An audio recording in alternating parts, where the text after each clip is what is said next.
What's good, folks? Family, friends, loved ones, enemies, frenemies, wizards, witches, muggles, mudbloods, people of Middle Earth to a special post-game edition of Disguised Coverage presented by One Pie Pizza, the best pizza in Buffalo, New York. And of course, the only podcast in existence that gives you an equal amount of blueberries in each muffin. I'm your host, Anthony Prohaska. Find me on Twitter at pro__ant. That's pro, two underscores, A-N-T. In this episode of Disguised Coverage, we're obviously going to be diving into the Buffalo Bills preseason week one victory against the Indianapolis Colts, as we do here on the show. And I'm going to echo this sentiment multiple times throughout as live viewers continue to pour in here. Questions, thoughts, comments, concerns, likes, dislikes, philosophies, ideologies, maxims, anything and everything that is on your mind regarding this game, the Bills team, whether it's a player, whether it's coaching, whether it's a side of the ball, anything and everything.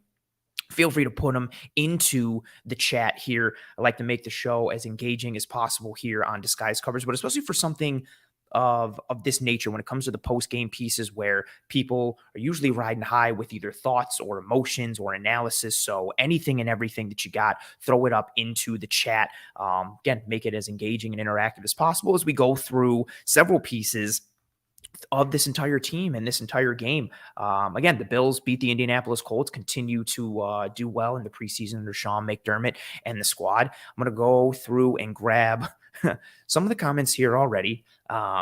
Second comment, and the first comment was Go Bills from Chris716. Appreciate you, Chris. But this next comment was Kyle Allen should be demoted to the number 3 QB or be cut. Shane Ray should play more with the second team next week. James Cook looks great. The D-line is ready to dominate, and the O-line is still behind in pass protection. Sarah comes in and says, so I feel a little better about our QB depth with the performance Barkley had today.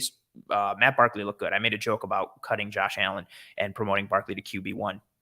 Ned echoing similar sentiment, saying shake up in the QB depth chart. Sarah following up that her comment earlier saying it's only the preseason, but he, being Matt Barkley, was making nice throws in traffic with pressure coming. That's a great performance regardless.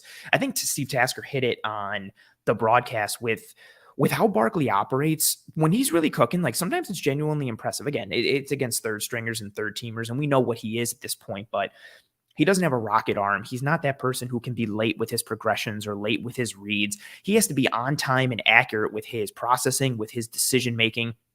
And then he usually has to throw with some kind of anticipation because he doesn't have the arm to laser throws in there if he's late or if there's a tight window. He has to be accurate, again, with his processing, with his throws, with his decision-making, but also kind of be early. It's one of those like, he's on time if he's early, and if he's on time, he's actually late. He played well today, so good to see him balling out a little bit. V-Dog comes in and says, Aitman was the man. He will not make our team, but someone will get this XFL receiver and be happy. Yeah, Aitman had a really nice catch on a long third down, on a deep comeback. Nice catch and a toe tap. He had another one over the middle on a drag or an in, I believe. Either way, it was coming across the middle, and he had some nice run after catch after that piece. So really nice to see. Ooh, Efrain Lopez comes in and says, the Bills win on my birthday. Now I can get happy drunk.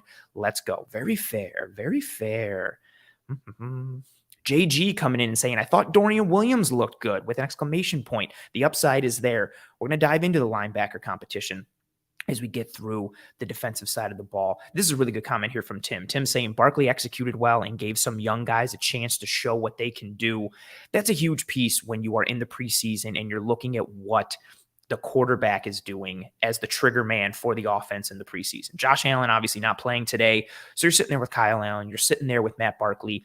And for a Bills offense that is trying to figure out who are going to be some of their players, both as starters and depth pieces, you really want each of their reps to be maximized. And the way they're really going to be maximized has a lot to do with how that backup quarterback is playing. So seeing Barkley out there, yeah, you get to see some looks for Tyrell Shavers and you get some pieces for Keyshawn Johnson. You get those looks where the quarterback play isn't necessarily potentially holding them back. Again, not to act like Barkley's a world beater, but you have somebody, you want that quarterback in the backup nature, especially in the preseason, to go out and execute. So that way you get a better evaluation of your skill players and not having that variable of, yeah, well, I wonder what they would have done with more consistent quarterback play. Again, Barkley's not the flashiest guy, but him going out there and executing in a consistent way for what is asked of him, it gives you a better opportunity to evaluate the rest of the players around him because he's offering you that baseline. He's offering you that floor with his performance and his execution. So yeah, nice to see him with that today. Sarah coming back and saying Isabella is fast with all caps and exclamation point. We're going to talk about Mr. Andy Isabella today. Paul echoing some similar sentiments from earlier with JG saying Dorian Williams looks like he might have a future. Comment here from Handsome Man saying awesome to see how deep we are at defensive line. Paul with some concerns for the offensive line. Here we go. Ben with an interesting comment here. Did I miss Shorter on the field? I didn't see him at all. He was in earlier in the first half. Like I believe at either the end of the first quarter or second quarter. But I shared a similar sentiment. I kept looking for him throughout the second half, especially as like Keyshawn Johnson was emerging and Aitman was emerging, and I was waiting for Shorter to get reps, or I was waiting for some kind of information to come from the sideline saying that he was banged up and wouldn't return. I saw him on the sideline, still in full uniform. Didn't look like anything was wrong. Helmet was off. This was maybe in like the fourth quarter. I know he registered reps and snaps. Don't think he registered any targets. This is something, again, I want to go back and see on the tape and see how he was used or what he did. But I thought that was interesting as well, especially, again, as we started to see, Shavers get a bunch of targets and Aitman gets some looks and Johnson gets some looks. I know, especially for a lot of you folks with, the buzz around Shorter, given his size and frame, I think that's probably a common sentiment that Ben has right now, thinking like, where was Shorter? Like, why wasn't he on the field? What does this mean? Yada, yada. In terms of depth chart and pieces, I think that's very fair point there. Excellent point from Sarah. Some of these guys certainly aren't making roster decisions any easier on the coaches. Aaron comes in and says Isabella is pushing for a roster spot or a trade. Andy Isabella looked really good. We're going to continue to talk about that piece for this Bills offense, and somebody who, what's unfortunate for him is how much the Bills address the receiver position this offseason, especially in free agency. You bring in Deontay Hardy, you bring in Trent Sherfield, and then you still have Khalil Shakir from last year. You draft Dalton Kincaid, who, yes, he's not a wide receiver, but going with more 12 personnel will impact how much 11 personnel you run or how much 10 personnel you run, and thus how many receivers you really need on your team. So we'll see what that means for Andy Isabella, but he did play well. Tim A coming in saying was hoping to see more reps from Kincaid, liked what was shown from Torrence, and Broker had some good reps too. Nick Broker got cooked, I think, on his the first rep I saw for him. He got walked back into the backfield on the sack for Barkley. But then it looked like he started to balance out a little bit as the game went forward. Offensive line play, I always take with a grain of salt during games because that's something I really want to go back into the tape before I start. It's so tough to analyze offensive line play in game when you're just watching broadcast and you're watching it once. So it's something I'm going to rewatch tonight on the broadcast and then dive into the all 22 to really get a full view of everything. But Broker started to make some good blocks towards the end, I feel. And Torrence, I really like what he did. We're going to talk about that as well.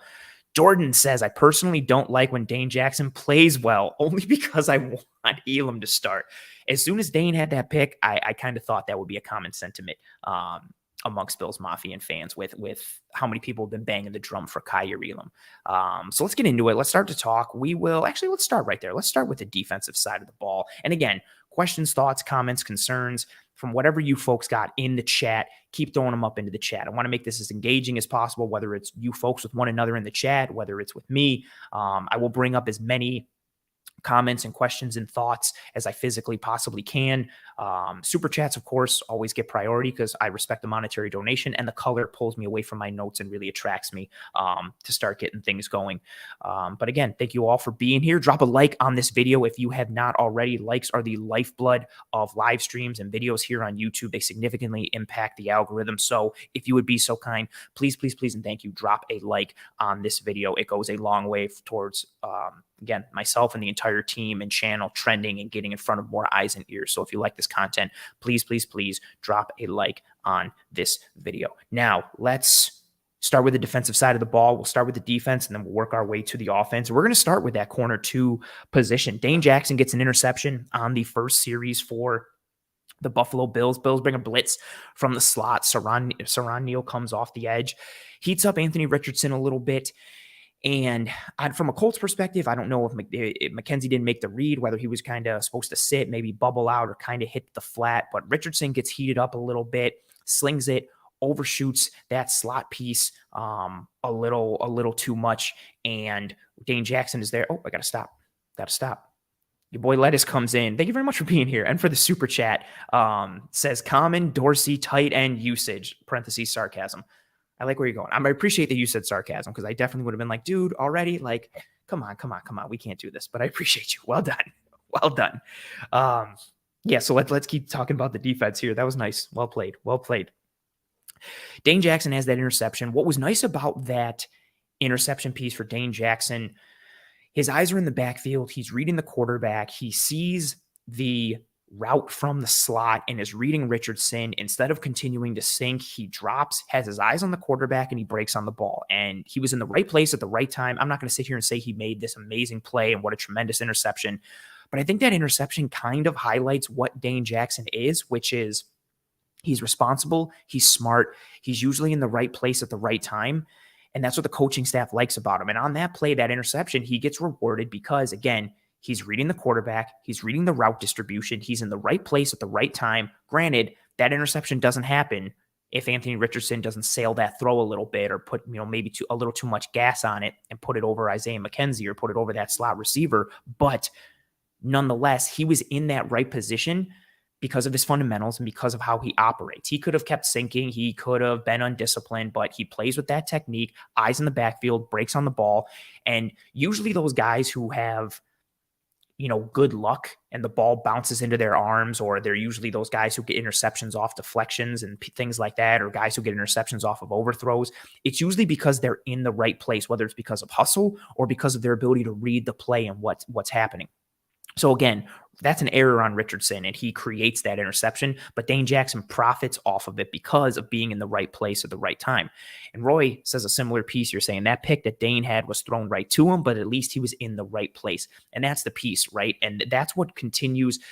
I've continued to say it with this corner two competition, where Elam, part of I think what's holding him back a little bit is when he loses his technique, when he kind of gets off kilter with playing with his right footing or his right hand technique, and he kind of gets a little too grabby or gets a little too physical, or isn't trusting his eyes and trusting, the preparation, and isn't making those right reads. You get some of that roller coaster play from Kyer, either physically or mentally.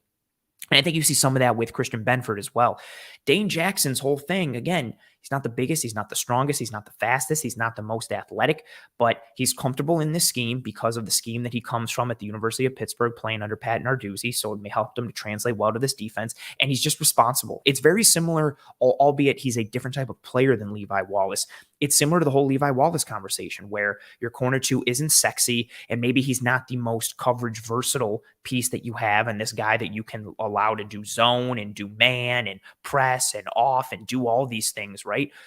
But he's just responsible. He is in the place where he usually needs to be. The coaching staff trusts him to be in the right place at the right time. And more importantly, the players trust him to be in the right place at the right time. And that's how this defense functions. And I thought that interception, again, really hit it on the head and was a microcosm for how Dane Jackson plays. Didn't make some sexy athletic play, didn't do anything amazing, was just in the right place at the right time. And he gets rewarded with an interception. Oh, I got to stop. Handsome Man coming in with a super chat. Thank you very much for being here, and thank you very much for the monetary donation. Handsome Man says, in honor of my new granddaughter, go Bills. Great show. I appreciate you giving the compliments for the show. Thank you very much for being here. And Handsome Man has a new granddaughter in his life, so congratulations to him and whoever gave birth to that granddaughter and to the granddaughter herself. Congrats. Well done. So Dane Jackson has that interception. Also had a nice tackle later in the game, and then I believe he left after the second series. And then we saw a lot of Kyer Elam. We saw a lot of Christian Benford.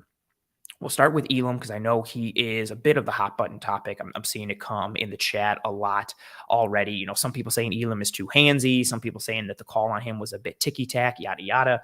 We continue to see some struggles for Kyer Elam. And again, I think of more inconsistency than we're seeing with Dane Jackson. I do not think Kyer Elam is a bad corner. I want to bring this up real quick. Sal says Elam's first PI was what Sauce does continuously.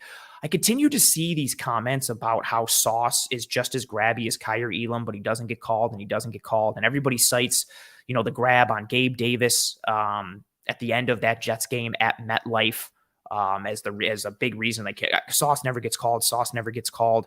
I think we need to stop putting Sauce and Elam as a comparison to one another or continuously knocking Sauce. Sauce Gardner is one of the best corners in the NFL. He displayed that already as a rookie. Yes, he is physical. Yes, he gets handsy, but he does it in ways that is either crafty or it's not as much of a flag as you think it is. Kyer Elam grabs a lot more significantly, especially at the top of routes and in breaks, and he alters receivers' routes and their leverage. And when you do that, that's what allows refs to throw that off. Ooh, see, that's a good comment from Pete. Pete says Sauce is crafty. That's all. You should hand fight like he does. Elam is more grabby.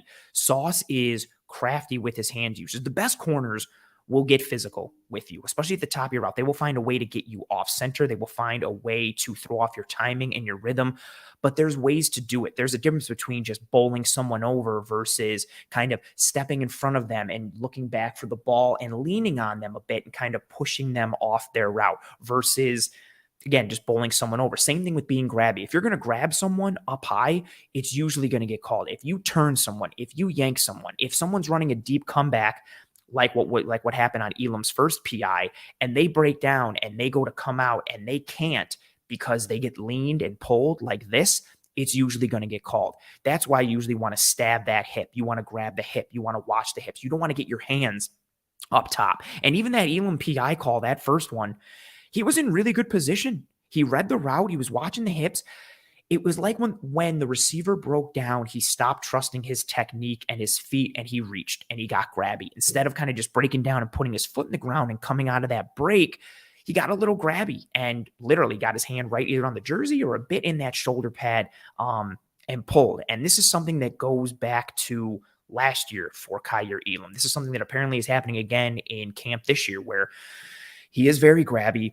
It's frustrating players and coaches at times, whether it's from a competitive standpoint or just from a pure, stop doing that. Like that's not going to roll in game. It's kind of throwing things off. We continue to see this piece from Kyer. I do think Kyer has the athleticism. He still has that talent. It still has that upside that you would like to see from your corner too. He's got things from a skill set perspective and a tools perspective physically, and he's tremendously smart in how he sees the game, but he still has that handsy, grabby piece to his game. And I hate the comparisons that keep coming in. Every time he grabs someone, I see that comment that comes through. It's like, well, Sauce grabs all the time and he never gets called. Sauce's footwork, his eyes, the way he plays, his technique, his ability to stay in phase in a variety of coverages. Sauce Gardner and Kyer Elam are just two completely different corners at the level at which they are operating right now at this point. And that doesn't mean that Kyer can't get to that spot, but every time Kyer gets flagged, using it as a way to knock Sauce Gardner for me is a little too much. Dude had a tremendous year last year, and he may be grabby at times, but he does it in ways that I think, like Pete said here, it's crafty or there's some nuance to it. And you can grab from time to time. You got to be clever with it, right? You can't be obvious with it and do it in situations where it's going to get flagged. And Kyer, he gets grabby when he loses technique. I think Sauce gets grabby to reroute or disrupt while he's still in phase to put himself in better position potentially. So there's a difference between grabbing because you have to and grabbing because you're doing it to kind of reroute or disrupt. And there's a different piece there. But I like that comment there from Pete. But nonetheless, we continue to see the up and down play from Kyer Elam. I don't think he had a horrible day today. Again, I just think there's that inconsistency. It's another piece that, especially from a coverage standpoint, it's hard to see on broadcast tape. So this is one I'm always excited to dive into the trenches and coverages and being able to see what happens on the back end. I got to stop again for Sal. Sal's saying, Sauce is good, but his hype helped him tremendously. His tape is what helped him tremendously. Dude is a lockdown corner already as a rookie in a variety of ways. I know he got burned early against Stephon Diggs at MetLife to start the year, but Sauce's hype is warranted based on the tape from college and really based on his tape last year. The Jets had a really good defense. It plays into what Sauce does well. And grabbing is not grabbing. Again, there's a difference between putting hands on hips, stabbing a hip, giving a little tug down low and not really pulling jersey versus grabbing somebody by the shoulder pads, grabbing somebody up top and completely displacing their leverage. One's going to draw a flag. One is based off of being in position and giving yourself a further advantage. The other is a bit more desperate and you trying to kind of recover when you've been beat or when you've let yourself down. But again, to each their own. I respect your point. I do want to see from the game tape perspective what the coverages look like on the back end, that the Bills had Kaiir in a lot. But again, he was up and down with his play. A lot of that is going to be determined by what coverage they were in. I know some people saying, he was getting beat. From the broadcast perspective, we don't really know what coverage they were in. So maybe something is completed underneath him or in front of him. That doesn't necessarily mean that that player or that guy at that spot in the route distribution was his responsibility. So I don't want to attribute error or blame to him until I can see things on the back end.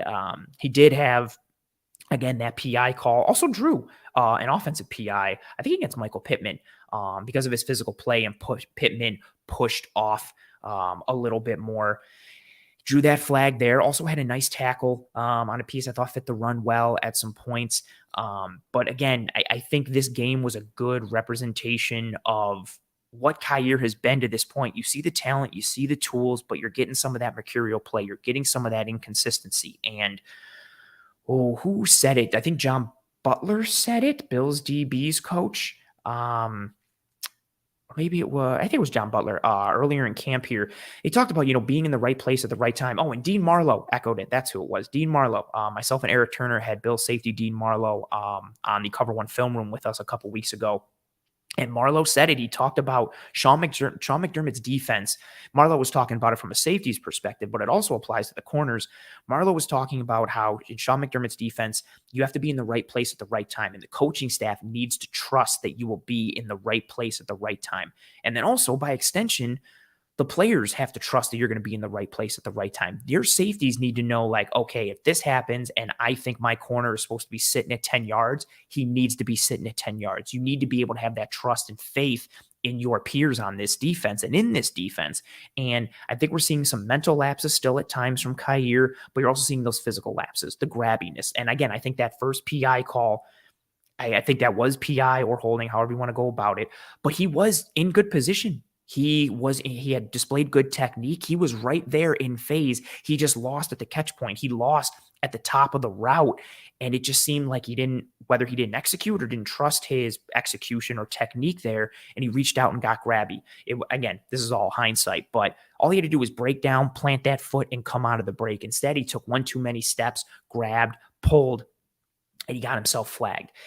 We're continuing to see, again, that's a trend for Kaiir. Christian Benford on the other side, you see that physicality. He had a flag on him as well on a completion, I believe in the second quarter. I don't think, anything overly negative or overly positive for Christian Benford. I think he's somebody who is still developing. He kind of is like the fly in the ointment in this corner to, battle, where he hasn't played good enough to take ownership and win this competition, but he also hasn't played poorly enough to write him off from the competition and give more reps to Kaiir or give more reps to Dane.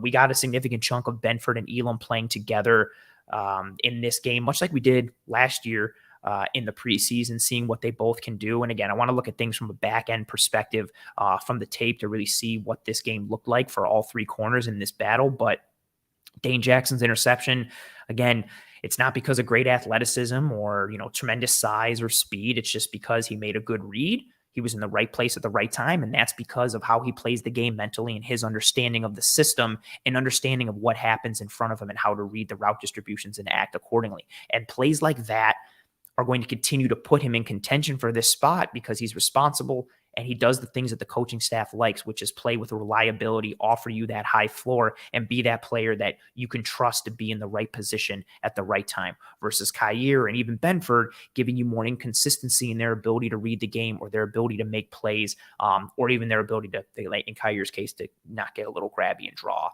flags and pieces like that. But that's a fair point. Good comment here from Pete. Pete saying a team with Super Bowl aspirations Oh, he corrects himself, says can't worry. So I'm going to read it with that. Pete says a team with Super Bowl aspirations can't worry about playing raw DBs over guys with more consistency day to day. We'd all like Elam to play, but nobody wants him to cost us either. And that's the exact point, right? I mentioned it on Disguise coverage several episodes ago, mainly in regards to what was happening last year with corner 2. But you've got a player who, yes, has a higher ceiling. And we'll take it into consideration for last year as well, right? I think Kaiir Elam would be in better shape as a player right now had he played more last year.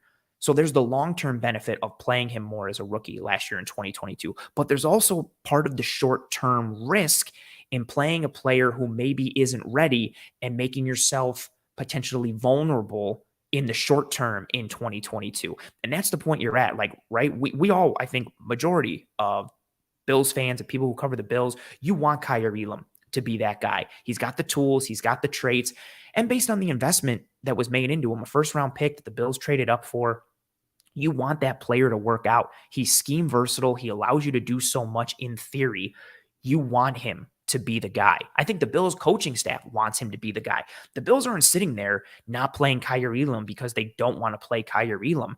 They're playing Dane a bit more because they trust Dane more, or Dane is playing well enough that he's making it at the very least an interesting competition. That's where we continue to be. And Kaiir, I don't think, is doing anything to really take a stranglehold of that position. And maybe Dane really isn't either, but he has that reliability. He has that consistency day to day, as Pete says here. And that's why it's going to continue to be a battle, because Dane doesn't really do anything to hurt himself. He may not do anything that completely wins the job, but he's not going to do anything to take himself out of contention. Kaiir makes those splash plays. Again, ironically, Dane had a splash play today with that interception, but Kaiir will have some splash plays, but he'll also have that ebb and flow. He'll have more of, unreliability to his game. And that's something that the Bills, no coaching staff wants that, but especially the Bills with this type of defense and what Sean McDermott is looking for. And that's the piece, right? Walter says here at Pete, the Chiefs were willing to do it. Why can't a team with a defensive-minded coach do it? I'd argue a team with Super Bowl aspirations shouldn't move ahead with a first-time OC. So here's a piece, right? I'm assuming, Walter, you are referencing I'm going to go back to this other comment too from Walter. Walter saying, for a CB2, in my opinion, it just makes little sense going with Dane on an expiring contract when you have a young corner with more upside that played big in big games. Kaiir also had a lot of inconsistency in playing big in those big games. Yes, he had an interception against the Dolphins in the playoffs. Yes, he had that PBU against Gesicki to end the game against Miami. He also had 2 blown coverages where he got hollered at by Jordan Poyer because he was not in the right spot at all, and Skylar Thompson just wasn't able to find him and execute. You have those ebbs and flows. And part of it, again, it has nothing to do with Dane playing on an expiring contract or Elam having more upside. The issue is right now, the more consistent player is Dane Jackson at corner 2. And when you've got Jordan Poyer, Micah Hyde, Trey White, Matt Milano, Von Miller, Greg Rousseau, when you've got other needle movers at other positions, maybe you don't want to put a guy in at corner who has that variability to his game. Maybe you don't want to have to live with the high upside and kind of some of the low lows on that roller coaster. You just want consistency. You just want somebody who's going to play like a B- all the time, instead of somebody who will give you an A- play at one moment and then give you a C- play on another, or a D at another, based on what he's reading and what he's doing. Dane gives them that consistency. And Walter, to your other point here, the Chiefs were willing to do it. Why can't a defensive-minded coach do it? The Chiefs did it with their secondary last year because they had no other choice. Their secondary was filled with rookies and young guys. They didn't have a Dane Jackson. They had no one else in the room. They got guys that were banged up. They had to take Trent McDuffie towards the end of the year and even in the playoffs and kick him in to the nickel spot because Algerius Sneed was out for the Chiefs and got hurt. This is something that I confirmed with Matt Lane, who covers the Chiefs for KC Sports Network. There was no one else on the depth chart, right? So they had to play those rookies. So it was awesome for them that those rookies worked out and Spagnuolo got them up to speed, or they identified the right guys when scouting and bringing them in for the draft. But either way, whether they sunk or whether they swam, those rookies were playing. It just happened to be, again, I don't want to take credit away from them playing well or from Spags or from the scouting department and picking these guys, but they were playing regardless because that's who was on the depth chart. The Bills were in a similar spot last year with Trey going down, or Trey being out still, and Dane Jackson going down against Tennessee. The Bills went into that Miami game. They started Christian Benford. They started Kaiir Elam. And then Benford got hurt. They put in Jamarcus Ingram. That's who they had. And then dudes continued to get banged up. They had to go and bring in Xavier Rhodes. The Chiefs had no other options. So yes, kudos to them for IDing the right players to bring in, coaching them up, and allowing them to succeed, or kudos to those players for succeeding and executing themselves. But the Chiefs had nowhere else to turn to last year. They had to lean into those rookies, and it worked out. Again, not making it seem like it was blind luck, but it's not really apples to apples here. And again, there's that unreliability that comes. Oh, and Pete said, maybe KC doesn't have a Dane Jackson to lean on. That's exactly right. Awesome comment from Mr. Gregory Thompson. Gregory Thompson says, hello, Anthony. Go Bills. Matt Barkley, QB2. Kyle Allen on the practice squad. Thank you for your time. I like the way you phrased this comment here. And I like your positivity. And I like that you thanked me for giving you my time. And I thank you for your time and being here. Appreciate you. Sarah recognizes Greg in the chat and throws out Greg with multiple exclamation points. This is an overreaction. Nat11 says Dane Jackson is also consistently horrible against good wide receivers like Cooper and St. Brown. He's actually not. I know he got burned really bad by Amon-Ra St. Brown on Thanksgiving. I've posted several clips of that Browns game where he is in really good trail technique against Amari Cooper and has really good coverage on him. This is, again, another example of, certain recency bias or inconsistent plays on the ball being in the forefront of people's minds and it making people think that someone is worse than they actually are. Actually, do I still have, let me put this graphic up here while I still have it. Here's some advanced metrics for the Bills CB2s in 2022. Well, the current CB2 battle. Kyer Elam, Dane Jackson, Christian Benford. You could see from everybody here, right? Reception percentage, pass breakups, QB rating when targeted, snaps per reception, yards per coverage snap, snaps per target. There are several metrics here where Dane Jackson is in the top third against, these rest of the field, which is 136 qualifying corners. The reception percentage, 37th lowest. Even with the missed plays on the ball, he was still tied for 11th in pass breakups. QB rating when targeted was the 38th lowest. Kyer was close there, just a couple points off, just slightly different ranking there. But look at the snaps per reception allowed. Dane with almost 2 more snaps more without allowing a reception, and then the yards per coverage snap. So again, I think coming out here and acting like Dane Jackson is some scrub or some horrible corner is not the piece. Right. And I understand the frustration and the likes for Kyer Elam and maybe even Christian Benford, but to act like Dane Jackson is this horrible corner, I don't think that's the way to go here. And this is an awesome comment here from Greg in the Chiefs rookie conversation in the backfield last year. Greg says they played ... How well they played has been grossly overstated. I think that's a funny piece too, right? With like, Bills fans a lot come in here and like, well, the Chiefs played their rookies and look how great they did. And it's funny because the conversation going into the Bills Chiefs game last year in week 6 from a lot of Bills fans was like, their rookie corners suck. The Bills are going to eat them alive. Ha, ha, ha. And Diggs did really well. Gabe Davis did really well. Again, the Chiefs had nowhere else to turn to. They played them. They played well at times. They were inconsistent at times. Did they do enough to hold on to their jobs and continue to play? Yes. But there was no one else on that depth chart. That's who they were turning to. Ooh, it's very intense. I knew this as soon as Dane Jackson got that interception today, I immediately knew, people are going to be upset at this. And again, it's understandable. It's understandable. Let's continue to focus that conversation on the defense. Let's go to the linebackers. I know a lot of people going in for Dorian Williams today and how good he looked. He had a real nice play on the goal line, shot the gap, had a tackle for a loss. I think you saw some of the inconsistencies with him. Again, this is something I want to confirm with the tape, but maybe not knowing what, him having his responsibility, not really knowing, okay, my man stayed in. Should I rush? Should I drop? Where do I drop? Who am I picking up? He had a couple nice reps with his eyes with passing off receivers in the route distribution and picking up others. Again, he's a work in progress, and I don't mean this negatively with him. He looks like an NFL player. He's got the size, he's got the frame, he's got the muscle definition, he's got the speed, right? He's got some burst and some juice to his game, but this is somebody who needs time on task. You need him to continuously get these reps at the NFL level with NFL coverages against NFL route distributions and route trees. Again, coming from Tulane, a lot of his coverage responsibilities were just basic spot drop coverage where, okay, line up 5 yards past the line of scrimmage, on the snap, drop to the hook curl at this yardage, sit, look for someone, yada, yada. It's much different than having a match coverage responsibility or, having to wall off the number 3 or carry number 2 vertically. A lot of the pieces that will be asked of him in this Bills defense and at the NFL level. But I thought he flashed a bit today. I thought there's some other spots where he was out of his run fits and didn't necessarily squeeze down his gap when coming forward. But all in all, I think for Dorian Williams, I think there were some positives to draw from today's game. A lot of what I want to see is his play in the run game coming forward and how he was fitting the run with those gaps.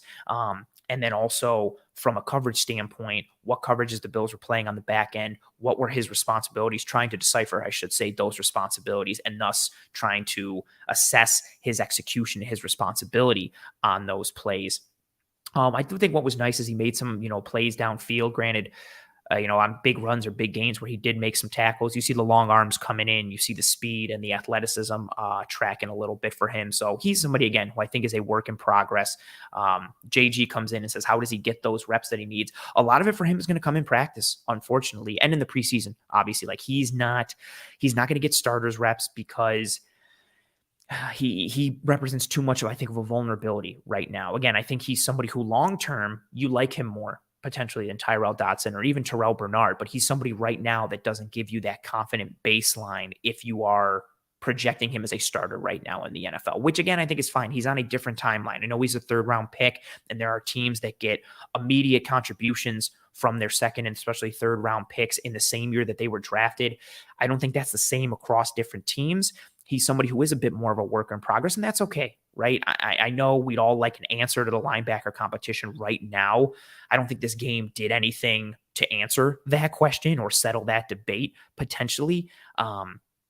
But Dorian Williams, he flashed a little bit. He's flashed in training camp at times, but he's somebody who, again, is going to have to gain those reps in practice. He's the guy who's going to have to show up early to practice and work with Bobby Babich, continue to put in time in the whiteboard and on tape and in his notebook, figuring out, okay, against a 3-by-1 look, if the number 3 receiver does this and we're in this coverage, I do this. If the number 2 receiver does this, I do this. Like he really has to get those mental reps. And sometimes it can be just watching tape and getting his head in the playbook. Other times it's him actually practicing out there on the field, tying the physical with the mental or whiteboard work. There's a lot of ways that you can get those reps and improve. It's not going to come with starters minutes unless something goes very sideways come regular season time, but the preseason will be very, very, very important for him. It was nice to see him get a lot of burn today. One of the silver lining pieces for Terrell Bernard being out today was that it potentially gave Dorian Williams some more reps.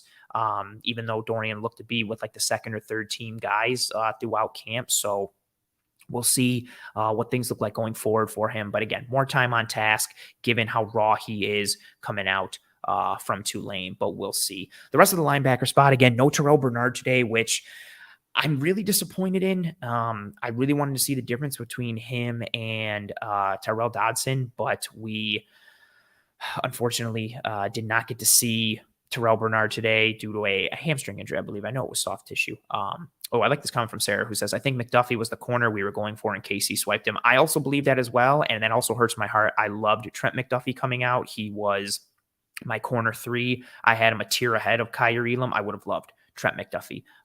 That's beside the point. I just wanted to shout out Trent McDuffie because I love him. Again, so Terrell Bernard out. Terrell Dodson gets the starters reps alongside Matt Milano. He's one, too, who he's flashed a lot in his run defense this year. I want to see what he looked like from a fit perspective on the tape. From watching the broadcast and watching this game, it looked like Dodson was out of his gap at several points in several instances, got washed down a bit or got kicked out coming forward by some guards and on some poles or some hinge blocks. And even on some base blocks, kind of getting driven back. I was hoping he would be better against the run because I'm still not expecting a lot from him from a coverage standpoint. I know he had one where the ball got zipped by him just past his outstretched arms I believe on a deep in or a deep hook in the intermediate there, going a little vertical. It looked like he was on play action. I don't think he made a horrible read. I don't think he looked horribly unathletic, but whether it's his size or shorter arms or just what he's like dropping into coverage, Richardson zipped it by him. But again, I'm not expecting much from him from a coverage standpoint. I think that's where he is more vulnerable. I think that's where more of the deficiencies in his game exist. Again, want to confirm that with the tape based on the coverages I'm seeing and we're seeing, and trying to decipher what those coverages were, and therefore decipher how to properly evaluate how he executed in those coverages. But the run game piece, and I'm seeing a lot of people throw it up into the chat there. Yeah, it's been a little concerning. I think if you're watching or kind of rewinding the game in your head, again, I want to confirm again with the tape. I hate to continue to give that answer, but what something is, scientific as run fits and fitting up the run, you really want to be sure, like, okay, was this guy in the right gap or was he in the wrong gap? Was this his fault or was it someone else's?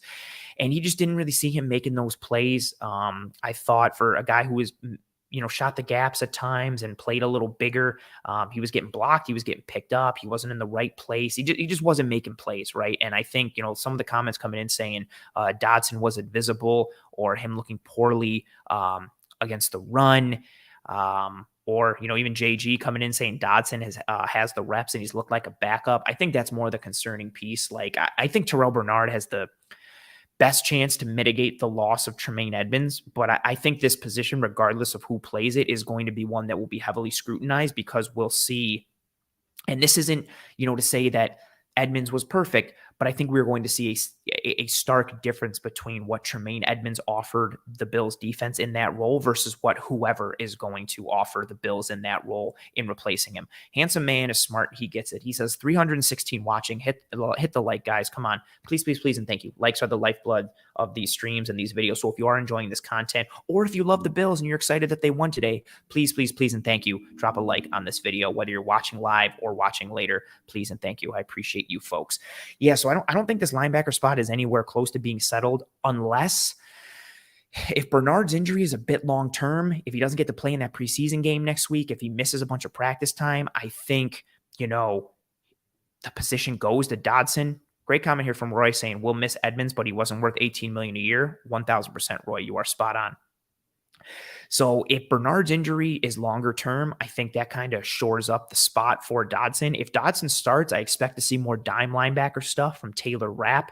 I've talked about it on Twitter and on other shows as well. I don't want to get into too much of it now, but then that opens you up to platooning and being dictated to, and the advantages and disadvantages of certain personnel packages and what offenses can do to you. So I don't love the idea of a platoon, but if it's needed, it is what it is, given what Dodson has been in coverage. Dodson also wore the green dot today. So if Bernard doesn't get healthy, this position looks to be locked up for Terrell Dodson. Spector was playing with the third teamers. It looked like he's been kind of left behind in the camp competition. Didn't play awful, but isn't doing anything to really set himself apart from the pack. And again, Dorian Williams got a bunch of reps today, but I don't think he's in a spot where he's ready to be a starter right now. And maybe he is come week 5 or week 10 or week 15 or next year at some point, right? But I think it's a lot to ask of him right now to be inserted into the starting lineup, given everything that he has to work on from a mental standpoint. He's a quick player and he's a fast player, but the mental side can slow you down and prevent you from playing fast. And I think the mental side, you can see some of that hesitation from him, especially in coverage. And I know he's flashing physically, and he probably will as the preseason goes forward, but we'll see what he's going to be. But this linebacker competition is muddy at this point. We'll see what happens going forward with Bernard. But some positive flashes from Dorian Williams today. Still concerned, not with him from a development standpoint, but with where he is right now. He still has a long way to go. Maybe not even, I want to say a long way to go, but he still has room to improve and room to grow. And then definitely disappointed with Bernard picking up a knock yesterday or the day before and being unable to play today. That really hurts his chances and hurts this competition as a whole in terms of really finding out who the best player is for this job. Ooh, Jordan coming in saying, you guys wanted Edmunds gone. Laugh out loud. Here you go. Ooh, man, that's fair. That's fair. That's fair. Also on the defensive side of the ball, a little piece, Steve Tasker talked about it on the broadcast, some blitzes and pressure looks from the Bills defense today with Sean McDermott, something that we've seen throughout training camp, something that we saw at the scrimmage last Friday. Just McDermott kind of dialing into those plays a little bit more, and those looks and those pressure packages. It led to the interception for Dane Jackson. Again, on that first drive, they brought I believe it was a 5-man pressure, and they brought Saron Neal from the slot. Micah Hyde came down, replaced Saron Neal. So nice to see some aggressiveness early on, especially against a rookie QB. I don't think we're going to see anything too designery and too packagey in the preseason. You usually want to keep things as vanilla as you can in the preseason. But I think with Sean McDermott, what's interesting here is, again, him taking over as a DC and kind of getting back into that arena after being out of it for several years as a head coach, even though he has that influence on the defense. Maybe we see a little bit more designer pieces creep up in games as he starts to try and get a feel for what this defense is, what he wants to do, where he wants to put them, what buttons he wants to press, and what dials and levers he wants to push and pull and change, and all of those pieces. So I think that'll be interesting to see what we continue to get from the defense there. And I think it was good to see some of those pressure looks. And they executed well, right? I thought some of the blitzes really worked. We saw another good one where I don't remember who blitzed, but Milano wrapped. Poyer blitzed. The running back picked him up. Milano wrapped around after Poyer. It heated up Richardson. It looked like Pittman ran it over against Kyer Elam, and he had a step on Elam, but Hyde was closing it down and slicing on it as the post safety, so he may have been able to make a play on the ball. But either way, it heated up Richardson. He made an inaccurate throw. And it led to an incompletion. So some of their blitzes were good. I continue to get excited for what the pressure package and attack-minded nature of the Bills defense will look under Sean McDermott. We've seen little pieces and glimpses of it throughout camp and in the scrimmage, and we saw more of that today. So that looks to continue. Again, we're not going to see everything fully on display in the preseason because you don't want to put that out there, but it's nice to see it continue to be peppered in and sprinkled in as we get towards the season where we expect a lot more of that to be on display. Run defense as well. Not overly concerned. It's preseason. It's one game. Daquan Jones didn't play, but I thought with and again, this is something I want to confirm with the tape, but it looked like the Bills were a bit vulnerable, especially with their light boxes, which they are known to play from a run defense standpoint early on with the first teamers and the second teamers. Especially on the interior. I know the defensive line picked it up on the interior as the game went along, especially against the second and third teamers, but there were some good runs there early on for Evan Hall. There was some space there in short yardage and on early downs. Again, the starters ended up not giving up any points. Take that with a grain of salt.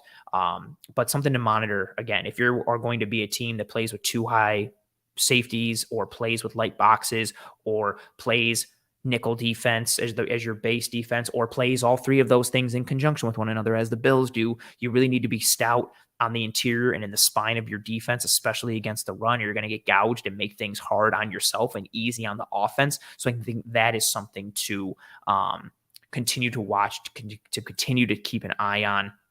And we'll see what he does.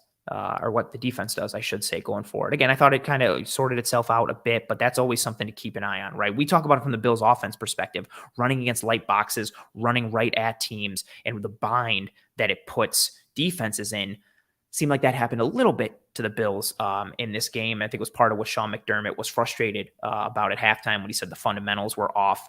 I'm paraphrasing what he said. And there were some coverage issues as well. But that piece, and again, kind of end on the defense. The defensive line felt looked good. The second and third teamers. Tim Settle looked really good, again, against more of the second team, maybe even third team. Boogie Basham flashed several times early on against the starters, or what I believe were the starters for the Colts. And then as the game continued, he had a couple good run defense reps. He had a couple good reps from a pass rush perspective. I thought that was nice to see. It does look like what's interesting from a rotation standpoint at edge.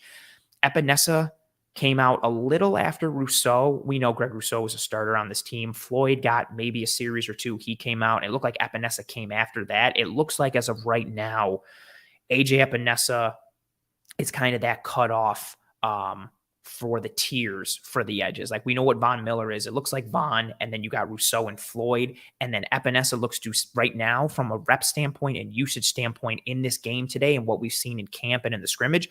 It looks like Epinesa looks to be secure as edge 3 right now if Von is out, or if Von is in, Epinesa is edge 4. Didn't see a ton of burn today, which if you get those guys out, usually it can mean, if you're trying to read them between the lines, like the coaching staff saw what they wanted to see, or they want to protect that guy and get him out early. So We'll see what happens in that piece. Good comment here from Pete saying it was nice to see the second string D-line cleanly winning versus the Colts second string. Yeah, Tim Settle had a couple really great reps on the interior. He did last preseason too. So we'll see how that continues. He had a couple really good reps. I continue to see a lot of fun flashes from Ilianku, who played well in spurts last year when called upon. He had a couple really nice run defense reps. He significantly contributed to that run stop on fourth down early on, and then he had one where he wrenched over a guard and chucked him to the ground, and he drove his man into the running back, which led to a stop. A couple really good flashes from him. He's somebody who I enjoy continuing to see play well. I just like depth on the D line, and he's a practice squad guy. I don't think he's going to crack the main roster, but if he can continue to live on the practice squad and be a guy that they can call up, it's absolutely fantastic. Beta Jim says Basham looked good today, which was a delight. Yeah, I do think he flashed positively today. Again, we'll see how he continues to go going forward, especially against starters and better competition. But it's nice to just see him showing value at any standpoint.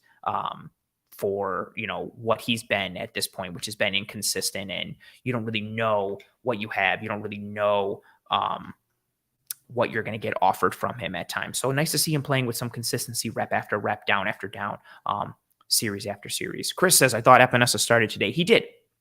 He and Rousseau were the starters. And then we didn't really see a ton of Floyd. He was in briefly, and then Rousseau came out. I believe Epinesa came out the series after him. That's when we started to see more Basham, more Shane Ray, more Jonathan Kingsley, Klein, those pieces.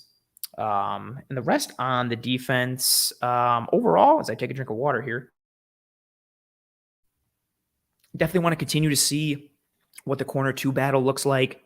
Still very exciting. We'll see what happens there, especially with all the intensity that there is for the fan base around it.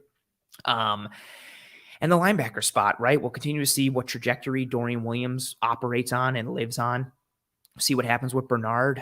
Dodson, I think we know what Dodson is, right? And I think that's worrisome. If we know what he is already, he's going to be the starter, especially you would have hoped that maybe he saw an uptick in his game. But again, given how much he's been in the league and what his skill set is, I think we know what he is at this point.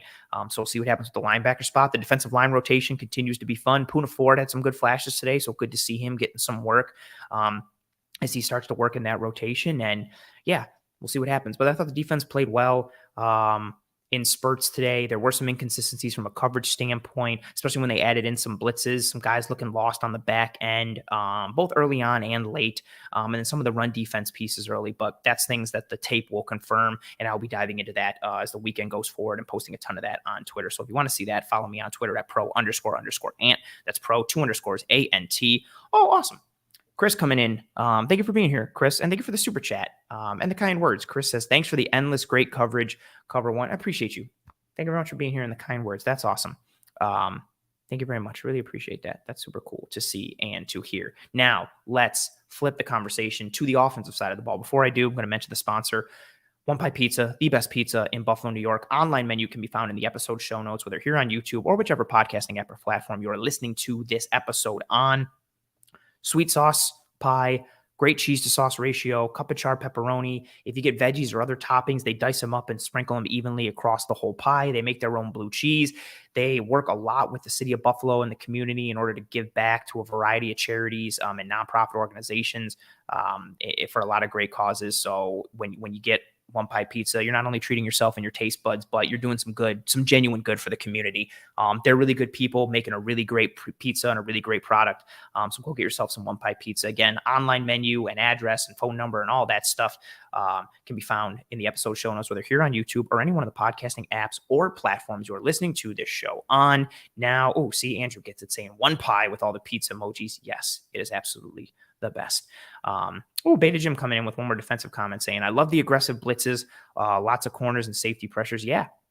It'll be interesting to see how that continues going forward. Again, Sean McDermott coming from that Jim Johnson tree in Philly, where Jim Johnson loved to blitz his safeties. And then even what Sean McDermott did in Carolina with blitzing guys like Kurt Coleman and Roman Harper and things. And now he's got 2 tremendous chess piece safeties with Micah Hyde and Jordan Poyer. I think we'll continue to see safety pressures and confusing looks for offenses with what he does with the safeties, how he moves them around, and where he puts them. Andrew says, the show over already? Oh, no, absolutely not, Andrew. We're moving to the offensive side of the ball now in this conversation. I'm going to start with a question. I'll start, I guess, with my favorite person from today. And a question that Sarah has. Sarah says, Anthony, do you think Shavers and or Isabella have a shot at making the roster? And who do you think has a better shot? So if we start with Shavers, inconsistent play. He had, I think, 3 drops today, one of them leading to that interception, pick 6. It wasn't a great throw, little behind him off center, but still should have had it. Unfortunate deflection led to a pick 6, but he had a couple of drops, did have a touchdown, did have a nice route downfield in the fourth quarter that drew a flag. I really like what Andy Isabella did today. He was one of my biggest takeaways for the day, arguably my biggest takeaway. We saw a lot of success from him as the number 3 receiver in those 3-by-1 looks. I tweeted out a couple of them. And for those who don't know, so you number your receivers from outside in. So if you've got 3 receivers to the right side of the field, the receiver closest to the sideline is 1. The man next to him is 2. And then the man next to him would be 3. So if you're playing those catches for Isabella in your head, he had 3 of them. 1 on a 3rd down, 1 earlier before that, and then 1 later in the fourth quarter on like a little option route where he sat down and caught it for about 5-6 yards.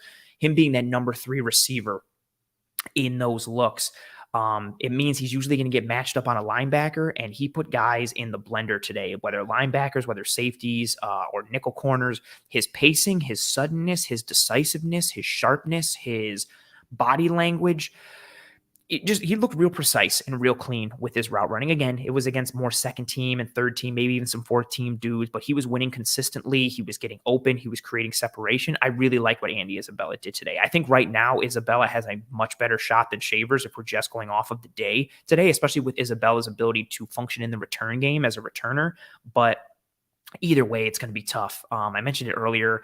I really like what Andy Isabella did. But with all the moves that the Bills made this year to address the receiver position or the weaponry position, again, you sign Trent Sherfield, you sign Deontay Hardy, you draft Dalton Kincaid, who is a tight end, but 12 personnel will affect how many sets and formations you have where you need receivers. So how many receivers do you need? I think the fact that Isabella has shown well in his ability to separate and with a route running standpoint, like I hate to make this comp, but he was looking like a little Cole Beasley out there. In terms of his game with how he was separating. You saw some option routes. You saw his ability to leverage coverage and space. I really liked it. I'm interested to see if he can get more reps against higher level competition. And what he does is a dude who was a former 2nd round pick, didn't really work out in Arizona, but he's got juice and does have some precision to his game. I like that he showed that today. It's just going to be hard for him to crack the roster. Similar to, I really liked Isaiah Hodgins last year a lot. Thought it was going to be tough for him to crack the roster based on the depth the Bills already had there. I think Isabella may be in a similar boat. I do think he's ahead of Shavers right now, especially just based off of what we saw today. But I really, really, really liked what Andy Isabella did today for the Bills offense. Just a lot of separation being created quickly, decisively. And Sarah says here, that's what I'm hoping makes it. Isabella, that speed can be weaponized. Yeah, he had a lot. He had another one with the run after the catch. That was the first one that he really separated on. It was nice to see him play, having that twitch and having that quickness and suddenness. And again, he plays special teams, which is a huge boon for him and a huge boon in him making the team based on what Sean McDermott and these guys look to have from their depth guys at any position. Sticking on the offensive side of the ball, let's talk about Osiris Torrence. Again, I'm going to say this with a grain of salt.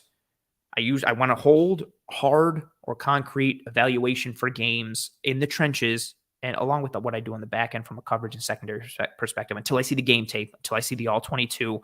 But Torrence looked comfortable today. I noted previously that he had slimmed down. It seemed like he came into camp a little leaner, which, got to stop. Thank you very much for being here, Sophia. And thank you very much for the super chat. Sophia says, smash the like. Bills football is back. Go Bills. Thank you very much for being here. Thank you for the super chat and for encouraging people to smash the like, which, as I always say, helps us to track and trend in front of more eyes and ears here on this show and with the brand as a whole. So please drop a like on this video if you would be so kind. Be like Sophia. Appreciate you, folks. Yeah, Osiris Torrence, saw some physicality from him today, his ability to pin defenders or wash them down. But I think it was more of his movement in space. Again, I don't think it was the Colts' first team line that he was working against consistently, and we saw him play good into the second quarter at that right guard spot, but we saw good hand technique and placement on several reps. We saw good coordination with his feet and his hands. He wasn't overextending himself. Quickness wasn't giving him too much trouble. He was adjusting well. He was pushing guys past the quarterback and running them by. And also we saw some physicality in the run game. This is another piece that I want to tie into the O'Cyrus Torrence piece, was the downhill run game that we saw from the Buffalo Bills. This is something I've talked about all offseason, and what the addition of O'Cyrus Torrence means for the offense.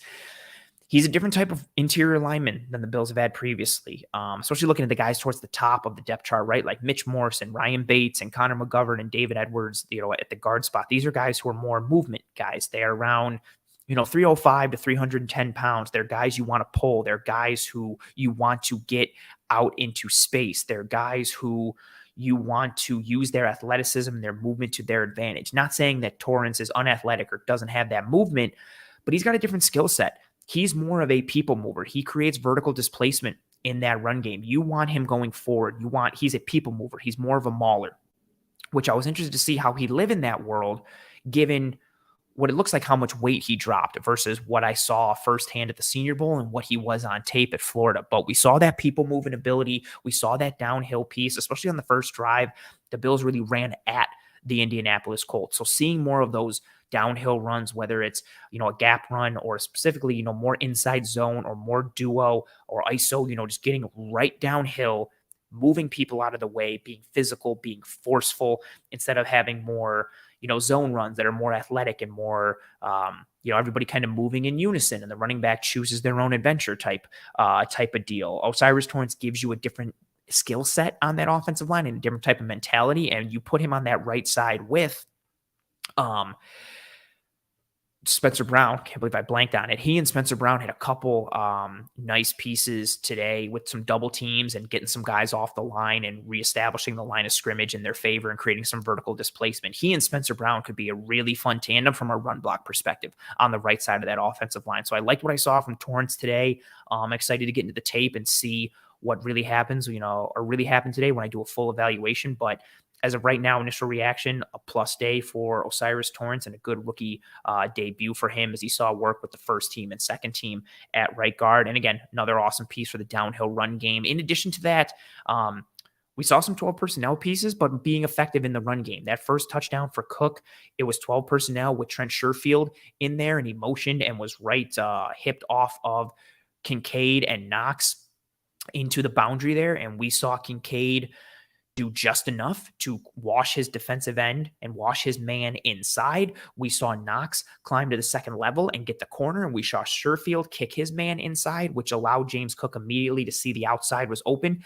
bounced it outside, and coasted to a touchdown. Nice to see Sherfield getting some work and showing as a plus blocker in the run game, which we already know he could be. Nice to see Kincaid again doing just enough because he is willing and he is serviceable as a blocker. He is functional as a run blocker. Nice to see him operating in that space. I know there were some questions about Kincaid and not really seeing him. I think it was more just a function of let's get him some reps and let's get the starters out of there type of thing. Maybe we'll see him more in week 2 or week 3. Again, the rhythms are different now. You used to see with a 4-game preseason, week 3 was that dress rehearsal where you saw a ton of the starters. We'll see if it's going to be next week or week 3 for the Bills. But when that happens, you'll see more Kincaid. But he did enough as a run blocker today, again, which is what I think we'll continue to see. I don't think Kincaid as a rookie is going to be a people mover or a mauler in the run blocking game as a tight end, but he will shepherd guys out of the way. He will impede rushers. He will impede his man. He can dig out safeties, crack on outside linebackers, but when he's matching up against defensive linemen and edges, I think he has the ability, because of his willingness and because of size and frame, to do just enough. He's got to be better with his technique, feet, hand placement, and overall leverage, but he's willing. He's got some size, can do just enough. That James Cook touchdown was the perfect example. I don't think it was an amazing block by him, but his initial first contact and positioning, he ends up kind of getting chucked out of the way, but his initial first contact and positioning was the reason the edge got washed down a bit, and it helped Cook be able to bounce that outside. So tying that into the downhill run game, again, I thought was another nice piece for the Bills offense. And let's talk about some James Cook as well. I tweeted it out earlier. I think James Cook really makes a big difference with his speed and burst and what that does for this Bills offense. No knock against Devin Singletary or any running back that the Bills have had prior, but there's just a different level of threat that James Cook presents to a defense. If you are not sound in your run fits or in your gaps, he'll make you pay in a hurry. And that touchdown was the example, right? You saw him, and again, like I illustrated it, Knox climb into that corner and Kincaid getting his edge, to kind of go inside and be able to seal him. Sherfield working his man. The outside was wide open for that to be bounced. Cook saw it immediately, and then because of his speed, once he got out there into the line, he kind of just coasted into the end zone. We also saw a really nice run from Cook. I believe it was on a draw or just an inside run where the Red Sea parted. He gets to the second level. He breaks a tackle either from a linebacker or a safety and then keeps going forward. He came into camp a little thicker looking, in my estimation, than he did last year. Doesn't look like he's lost anything from a speed or a juice perspective, but we're seeing some more physicality from him. We saw it in camp a little bit. And when I say physicality, I mean more break tackle ability from him. And we saw today, like a couple defenders had him dead to rights, but he's got that elusiveness in his game. He's got that burst. He's got that twitch. He's got that fluidity. So he has the ability that he can contort his body quickly and in a split second and change an angle or change leverage. And now if he's got the frame and the contact balance to go with it, arm tackles or shoulder tackles that would have previously got him off kilter or made him stumble or brought him down, now defenders might bounce off of him, and he has the ability to break tackles and get to the second level or the third level potentially a bit easier in terms of being able to make some plays. So a good day for James Cook. I don't think his status as RB1 was in doubt, but I think he solidified it even more so today with his burst and his fluidity and what he was able to do. So kudos to him for the day that he had today. Khalil Shakir, 2 really nice catches today and a really unfortunate drop on a third down where he got open, found the space, leveraged the corner based on the coverage. Should have been an easy pitch and catch, relatively, dropped it. That really sucked for him because it came off of 2 other plays. His first one where he had a deep in and kind of extended and showed his athleticism and kind of expanding his catch radius with a really nice hands catch, brought it in front of the corner and behind the linebacker right in the passing window, got the Bills a first down. And then he had another one on the sideline where contested catch, showed some really strong hands, brought it in, got up the sideline, just got tripped up before he was able to get the first down. Unfortunate that he had that drop, especially for a guy who has been getting work as wide receiver 3 in a variety of ways with Sherfield, with Hardy. We continue to see it with Shakir. He gets lined up outside. He gets lined up inside. He's a slot. He's an X. He's a Z. They use him to block. They use him to do a lot of pieces, to do a lot of things from a piece standpoint on the offense. So it was nice to see him flash a bit. Unfortunate drop. I think the drop is outweighed by the really nice 2 catches he had prior to that, but unfortunate for him to see that drop. But I thought Shakir looked good today. And then, we talked about him a little earlier from a receiver standpoint. Keyshawn Johnson, Altman looked good today as well.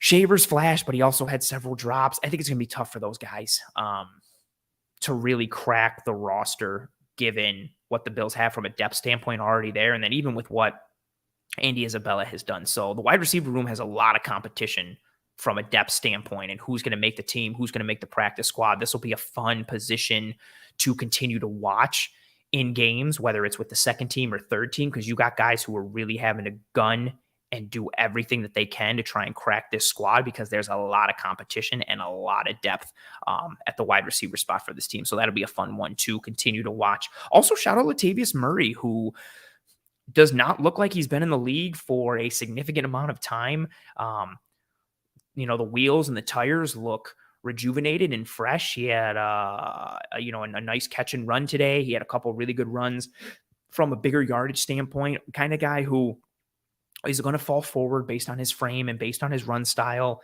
Really good in short yardage the past several years and really throughout his career, but especially with what he's done with his past several stops.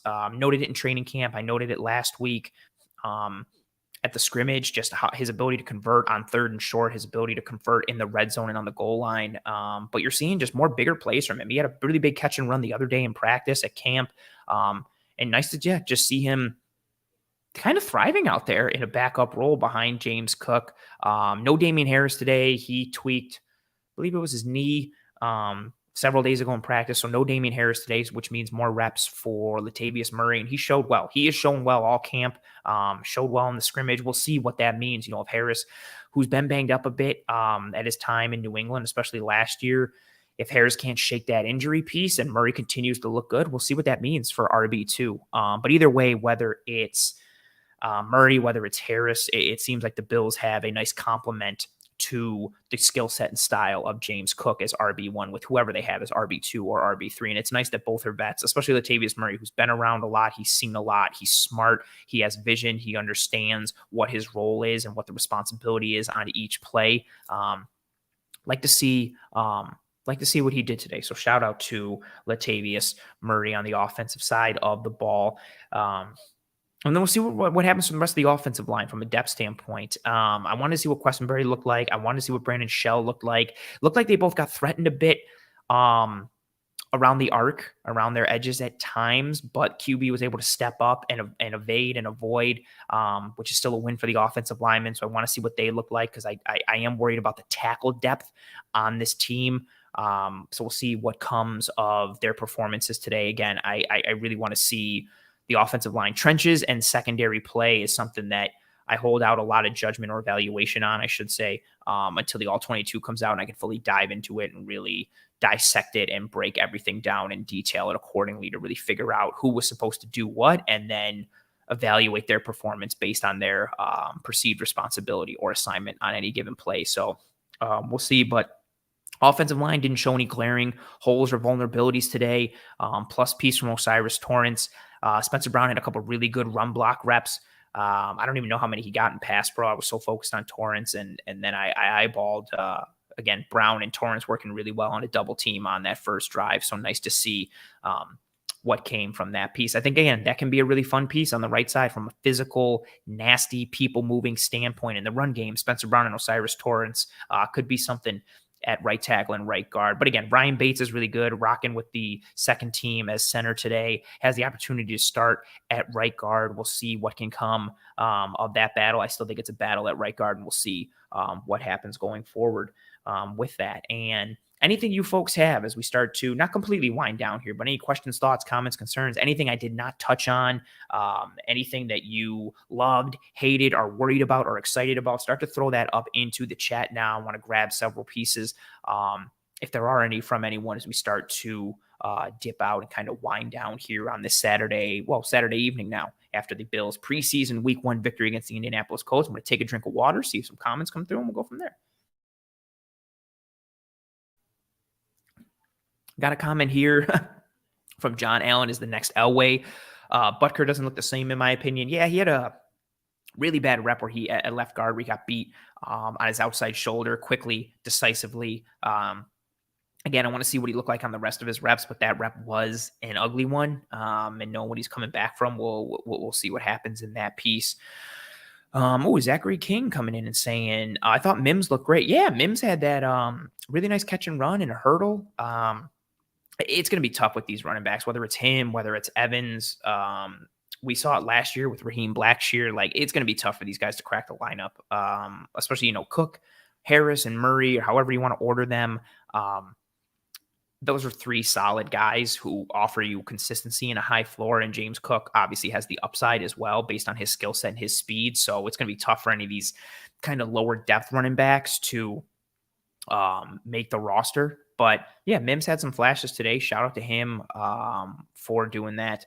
Again, these guys are just trying to do anything and everything they can to make a roster and crack the team. So we'll see what happens. We'll see what happens here. Oh, Jeremy says Isabella could be our return man. He could be. I know they're looking at Deontay Hardy for that spot, but if anything happens to Hardy, if anything kind of develops from an inconsistency standpoint there, or, we've talked about it before, Sean McDermott loves to have that returner kind of just have to focus on the returner job and not necessarily be a huge focal point of the offense. So if they do want to have Deontay Hardy involved more in the offense, maybe they look to Andy Isabella to be the return man, and that helps him to crack the roster. I do think Isabella, flashed a bit as a returner. Nothing spectacular.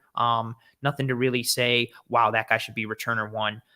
But I think it's more just what he can do there in addition to some other special teams pieces, what he can do in that role, in addition to functioning as an actual slot receiver and piece of the actual offense. But Hardy looks to be returner one, but it was interesting to see Isabella get a lot of that work today at the returner standpoint and see what he can be and who he can be from that standpoint. Again, I thought Andy Isabella looked really good.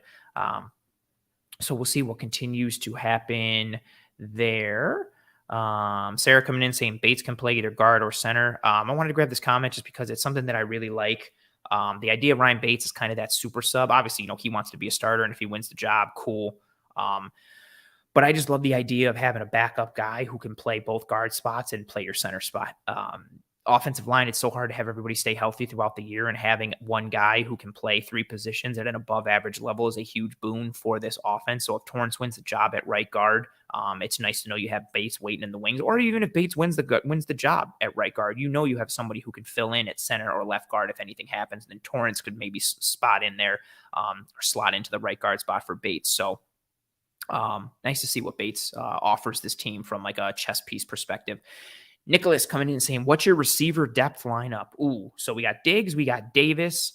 I'm going to say Sherfield, Hardy, Shakir, and then receiver 6 and or 7 is where it starts to get really murky. Is it Justin Shorter? Is it Andy Isabella? Is it somebody else who emerges from the ranks? I think you've got kind of a